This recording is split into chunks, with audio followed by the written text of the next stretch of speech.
When my daughter-in-law told me to leave, I smiled instead of crying. I don't know why I smiled. Maybe because I didn't want her to see my weakness. Maybe because I had already cried enough inside, long before that day ever came. She stood across from me in the living room. Her arms were folded, not in anger, but in certainty. The ceiling fan hummed softly above us, cutting through the silence. "Mom," she said gently, "I think it would be better if you stayed somewhere else." She didn't shout. She didn't insult me. She didn't explain much. She didn't have to, because in her eyes, I could already see the decision had been made. I nodded slowly. I told her I understood. I even forced a small smile, like I was agreeing to something reasonable. Inside my chest, something cracked open. Not loudly, not suddenly. It was the kind of pain that spreads quietly, like water seeping into dry ground. That was the day I finally accepted what my heart had been trying to tell me for months. I was no longer wanted in my own home. I'm not telling this story to blame anyone. I'm not telling it to make myself look like a victim. I'm telling it because there are many mothers like me. Mothers who give their entire lives quietly. Mothers who step back without being asked twice. Mothers who learn too late that love can fade when it's taken for granted. This is not a story about hatred. It's a story about silence. About distance. About realizing that sometimes the people you love the most don't notice when you start disappearing. I lost my husband many years ago. He was a calm man. He didn't speak much, but his presence filled the house. When something broke, he fixed it himself. When times were hard, he worked longer hours without complaint. When he passed away, the house didn't feel empty. It felt unfinished. It was just my son and me after that. I raised him the best way I knew how. With discipline, yes, but more than that, with care, that I made sure he never felt alone. Dramatic. Just steady. I was the kind of woman who believed that if you loved your family enough, everything would work out in the end. I am a mother of one son. His name is Daniel. From the moment I held him as a baby, I knew my life would always bend around his. I raised him alone after his father passed away when Daniel was still young. I worked small jobs. I saved little by little. I learned how to stretch one meal into two. I learned how to smile even when I was tired. Daniel grew up kind. Or at least I believed he did.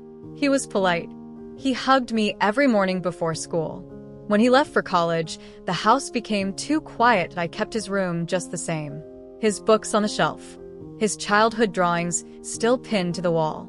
Years later, Daniel came home with a woman named Laura. She was confident, well-dressed. She spoke clearly, like someone who always knew what she wanted. I told myself that was a good thing. They married quickly. I helped plan the wedding. I paid for what I could. I cried when I saw Daniel in his suit. I remember thinking, my job is done. He will be happy now. After the wedding, they asked me to move in with them. It will be easier for everyone, Daniel said. You won't be alone, Mom. I did not hesitate. I sold my small house. I packed my memories into boxes. I told myself that families are meant to live together. At first, everything felt fine. I woke early. I cooked breakfast. I cleaned quietly. I stayed out of the way. Laura never asked me to help, but I did anyway. I thought that was love. I folded her clothes carefully. I washed dishes even when she said she would do it later. I watched their children when they were born, so Laura could rest. I never complained. Not when my back hurt. Not when my name was never called at the dinner table. Not when conversation stopped when I entered the room. I told myself this was normal. Young couples need space. Mothers must learn to be invisible. I had my own small room at the end of her welcome, except no one had told me when I stopped belonging. I still loved them. I still cared, but I could feel the distance growing, quietly, steadily. And deep down, I knew something was coming. The distance didn't arrive all at once. It came in small, quiet moments.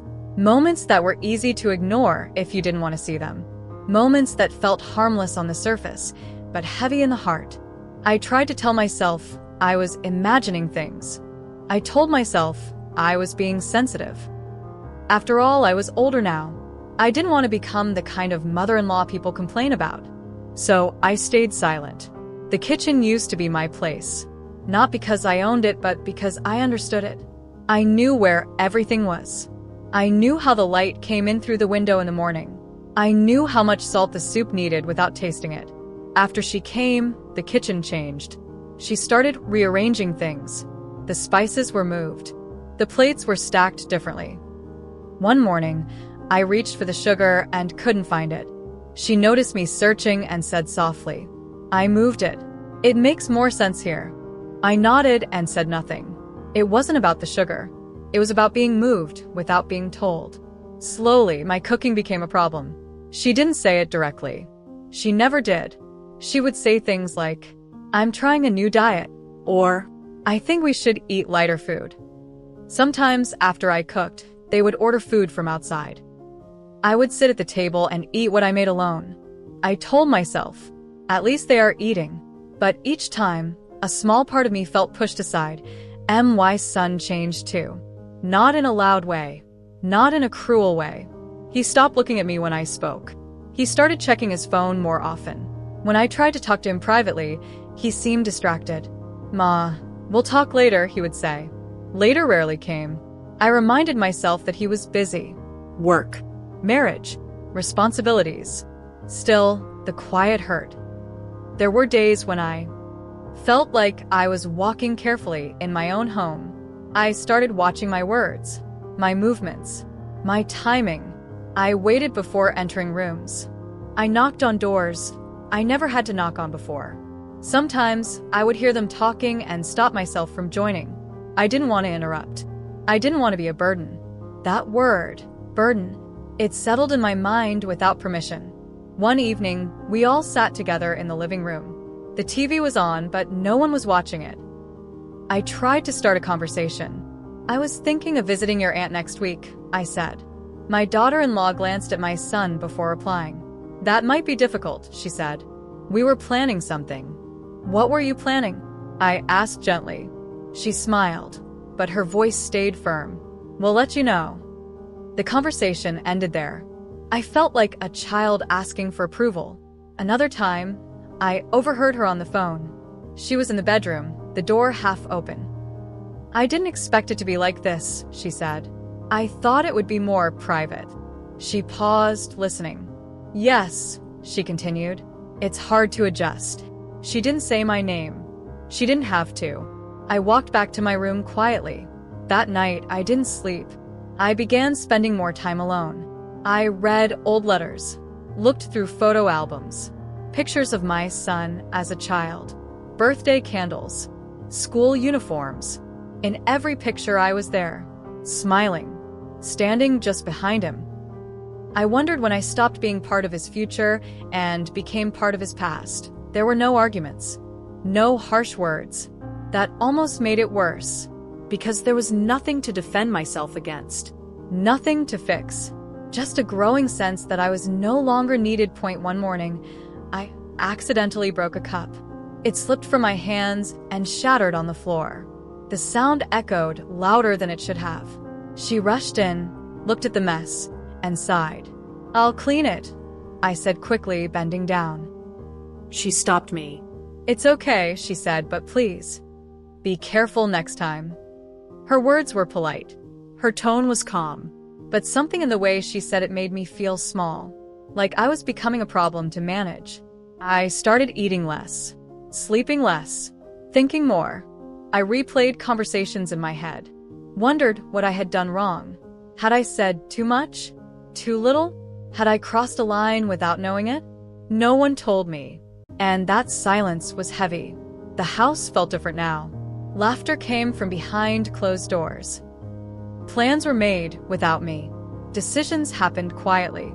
I felt like I was shrinking, not physically, emotionally, like I was slowly fading from a picture that once felt complete. One afternoon, my son came home early. I gathered courage and spoke. "Are you happy?" I asked him. He looked surprised. "Of course, Ma," he said. "Why do you ask?" I hesitated, then said, "I just want to know if I'm in the way." He frowned slightly. "No, Ma." Don't think like that. But he didn't say anything else. He went back to his room, and I sat there, holding on to words that felt unfinished. That night, I realized something painful. No one was pushing me out loudly. They were just slowly making space. And I wasn't part of it. The turning point didn't come with shouting. It didn't come with tears or slammed doors. It came quietly, on an ordinary afternoon, when I least expected my life to change. It was raining that day. Not heavy rain, just enough to darken the sky and slow everything down. The house felt smaller somehow. The air felt tight. I was sitting at the dining table, folding laundry. Old habits are hard to let go of. My daughter-in-law came in and sat across from me. She didn't smile. She didn't look angry either. She looked prepared. "Mom," she said, placing her hands on the table. "Can we talk?" My heart tightened, but I nodded. "Yes," I said. "Of course." She took a breath. "I've been thinking for a while now," she said slowly.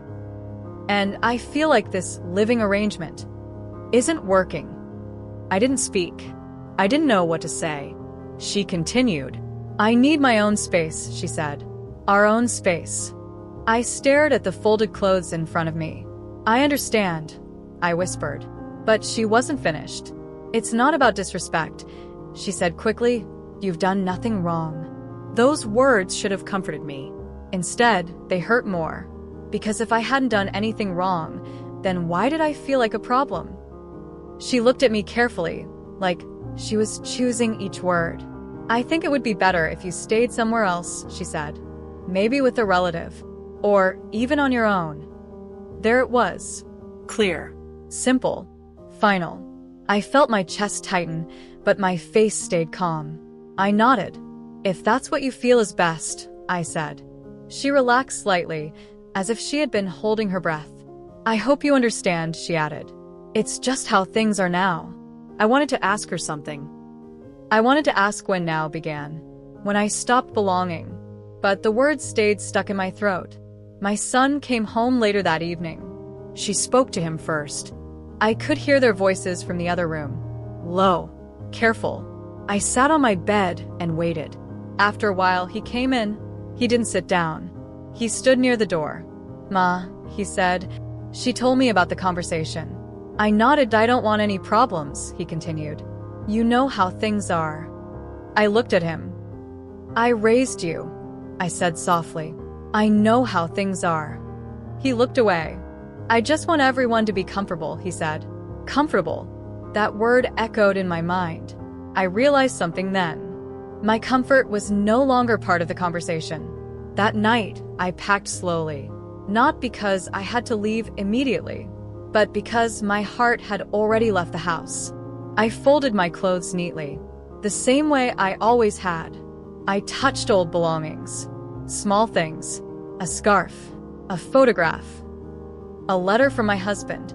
I sat on the bed and held that letter for a long time. I could hear the rain outside. I didn't cry. Sometimes, the shock takes the tears away. The next morning, the house was quiet. Too quiet. My daughter-in-law avoided the kitchen while I was there. My son left early for work. No one asked where I would go. No one asked how I felt. I made tea for myself and drank it slowly. Every sip felt like goodbye. Before leaving my room, I looked around. The walls were bare. The bed was neatly made. It didn't look like a place that belonged to someone. It looked like a room waiting to be emptied. As I walked through the hallway, memories followed me. My son's first steps, late-night conversations, laughter that once filled the rooms. All of it felt distant now, like it belonged to someone else's life. At the door, my daughter-in-law finally spoke. "I hope you don't feel bad," she said. I turned and looked at her. "I don't," I replied gently. "I just feel tired." She nodded, unsure of what to say. The door closed softly behind me. No Islam. No sound, just a quiet ending. As I stood outside, the rain touched my face but I didn't wipe it away. I let it mix with everything I was feeling. I realized then that the hardest part wasn't leaving the house. It was leaving the idea that I still had a place there that I stayed with my sister at first. Her house was small, but warm, the kind of place where the lights feel softer at night. She didn't ask many questions. She just hugged me and said, "You can stay as long as you need." That kindness almost made me cry. Almost. I slept on a narrow bed near the window. In the mornings, sunlight touched my face gently, like it was checking on me. For the first few days, I felt lost. I kept reaching for my phone, waiting for a call that didn't come. I listened for familiar sounds that weren't there. I felt like my life had been placed on pause. A tea night, when the house went quiet, my thoughts became louder. I replayed everything in my head. Every conversation. Every silence. I wondered if I had stayed too quiet. If I had made myself too small. Maybe if I had spoken sooner, things would have been different. Or maybe this ending had always been waiting. My sister would sit with me in the evenings. She didn't try to fix anything. She just listened. Sometimes she would say, "You did your best." Other times, she would say nothing at all. That was enough. After a week, my son called. His voice sounded careful. "Ma," he said, "are you okay?" I told him I was fine. There was a pause. "I didn't want things to go this way," he said. I believed him. And I didn't. Some truths live in between. "I hope you understand," he added. "I do," I said. And I meant it. Understanding doesn't mean it doesn't hurt. I started doing small things for myself. I went for short walks in the morning. I cooked meals just the way I liked them. No one complained about the salt. No one asked me to change anything. That freedom felt strange at first. Then it felt peaceful. One afternoon, I found myself laughing at something on television. The sound surprised me. It reminded me that I was still alive, still capable of feeling something other than loss. That day, I realized healing doesn't arrive all at once. It comes in small moments. I stopped waiting for messages. I stopped checking the time, wondering where my son was, that I started focusing on where I was, who I was becoming. Weeks passed. The pain didn't disappear, but it softened, like a bruise that fades slowly. I learned how to sit with my feelings without fighting them. I learned that letting go doesn't mean forgetting. It means accepting. One evening, I wrote a letter, not to send, just to release.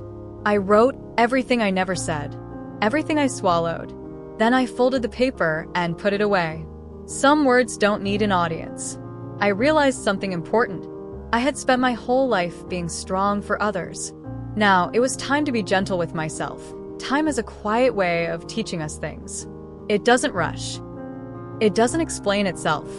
It just keeps moving, gently carrying us forward, even when we think we are standing still. Months passed. The sharp pain I once carried began to soften into something I could live with. I still miss my son. I still thought of the house I left behind. But those thoughts no longer controlled my breathing. They came and went, like waves that no longer knocked me down. I eventually found a small place of my own. Just one bedroom. A tiny kitchen. A window that let the morning light in. It wasn't much, but it was mine. For the first time in years, I arranged things the way I wanted. The cups faced the way I liked. The chair stayed where I put it. There was peace in that. My son visits sometimes. Not often. When he does, we talk carefully. About work. About the weather. About small things. We don't talk about the past. Some wounds don't need reopening to heal. I still love him. That love never left. It just changed its place. I don't hate my daughter-in-law. I never did. She wanted a life that made sense to her. I understand that now. Understanding doesn't erase pain, but it makes room for peace. I've learned something important through all of this. Being a mother doesn't mean losing yourself forever. It doesn't mean accepting silence as your only answer. It means loving deeply, but also knowing when to step back and protect your heart. If you're listening to this and feel unseen, if you feel like you've given everything and still feel alone, please know this. Your worth does not disappear when others stop noticing. Your life does not end when a chapter closes. Sometimes, what feels like rejection is really an invitation to rediscover yourself. I still wake up early. I still make tea slowly. I still talk to myself sometimes. And that's okay. Because in the quiet, I found something I thought I had lost. My voice. The day my daughter-in-law asked me to leave was not the end of my story. It was the beginning of a softer, stronger version of me. One who knows that love can exist without sacrifice destroying the self. One who understands that peace is sometimes found in walking away quietly. And if I could say one thing to my younger self, it would be this. You are allowed to take up space. Even now. Especially now. Thank you for listening to my story. I hope it reminded you to be gentle with others and with yourself.